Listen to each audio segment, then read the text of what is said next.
Dear friends, maths గురు business school నా YouTube ఛానల్కు స్వాగతం. మనలో చాలామందికి ఇంగ్లీష్లో మాట్లాడాలనే కోరిక బలంగా ఉంటుందండి. ప్రతి ఒక్కరూ 10th క్లాస్, డిగ్రీ లేదా ఇంజనీరింగ్ చదివిన వాళ్ళు ఎవరైనా సరే ఇంగ్లీషు చదువుకుంటారండి, మంచి మార్కులతో పాస్ అవుతారు కూడా.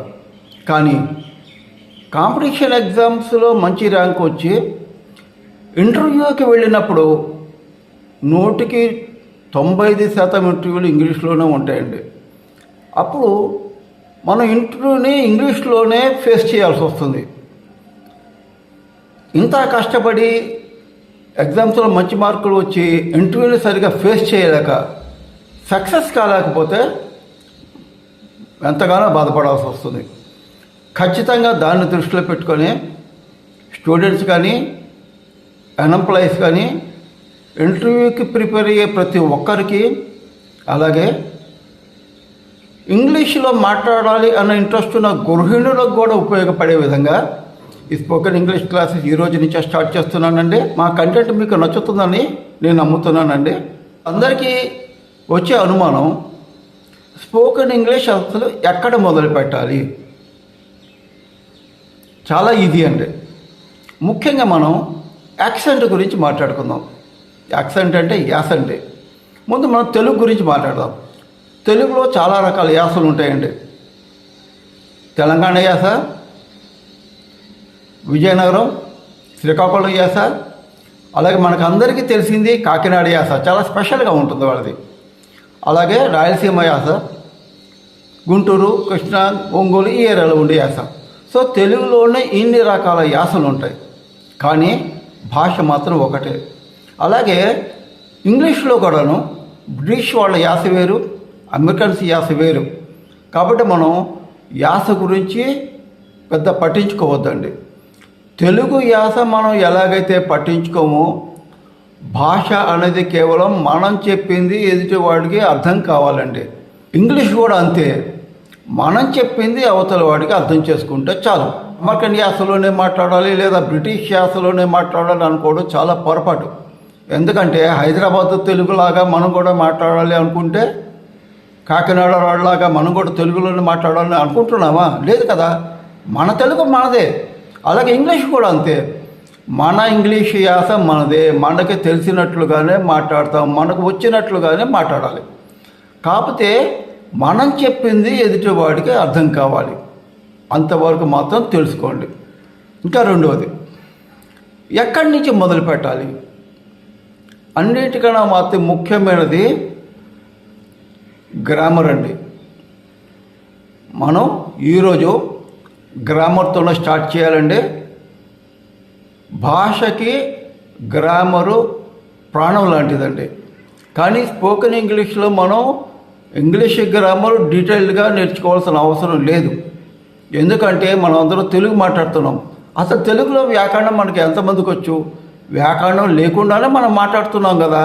అలాగే ఇంగ్లీష్ కూడా మాట్లాడే భాషలో తప్పులు లేకుండా మాట్లాడడానికి అవసరమైనటువంటి అత్యవసరమైన గ్రామర్ మాత్రం మనం నేర్చుకోవాలండి. నేను ఈ క్లాసుల్లో మినిమం గ్రామర్తోనే నేను ఇంగ్లీష్లో ఎలా మాట్లాడాలనేది నేర్పుతాను. నా కంటెంట్ కన్నా నచ్చితే తప్పకుండా లైక్ చేయండి.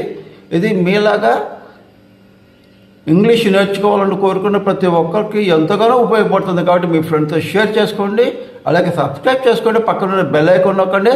అప్పుడే నేను పెట్టే ప్రతి ఒక్క వీడియోకి మీకు నోటిఫికేషన్స్ వస్తాయి. ఫ్రెండ్స్, స్పోకెన్ ఇంగ్లీష్లో ముఖ్యంగా మనకు కావాల్సింది ఇది మోస్ట్ ఇంపార్టెంట్. వినడం ప్రాక్టీస్ చేయండి, రిపీటెడ్గా వినడం అలవాటు చేసుకోండి. రెండవది, అండర్స్టాండ్, వాళ్ళు చెప్పింది అర్థం చేసుకోండి. ముందు బాగా వినాలి, విన్నది అర్థం చేసుకోవాలి.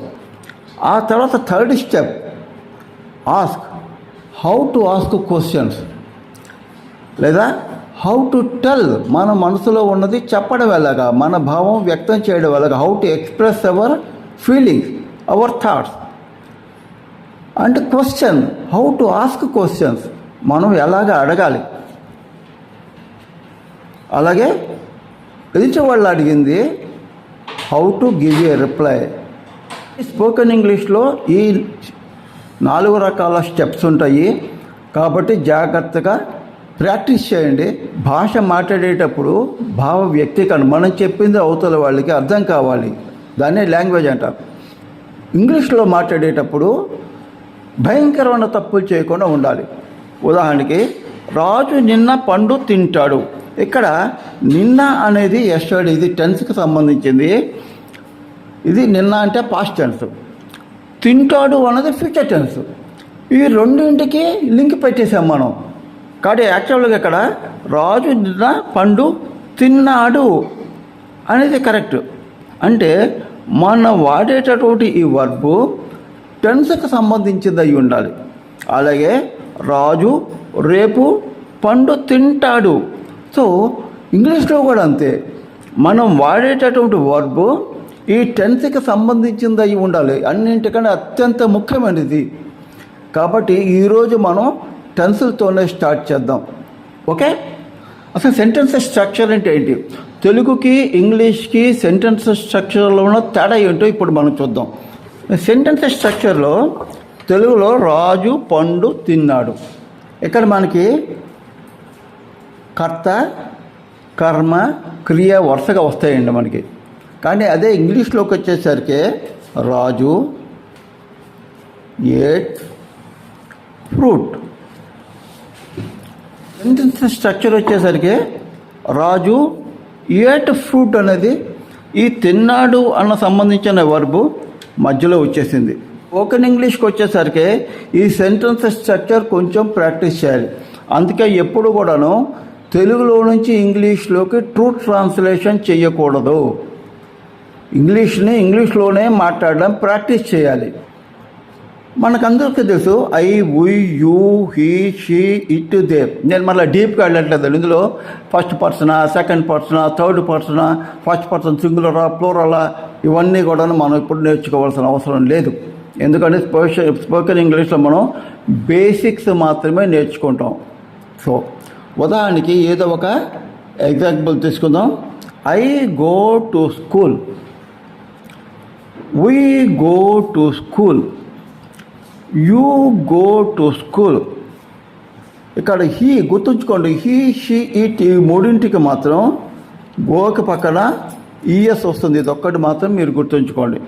He goes to school, she goes to school, it goes to school. అలాగే మళ్ళీ దే దగ్గరకు వచ్చేసరికి they go to school. So I, we, you ఈ ప్లస్ దే, ఈ నాలుగింటికి గో టు స్కూల్ వస్తుంది.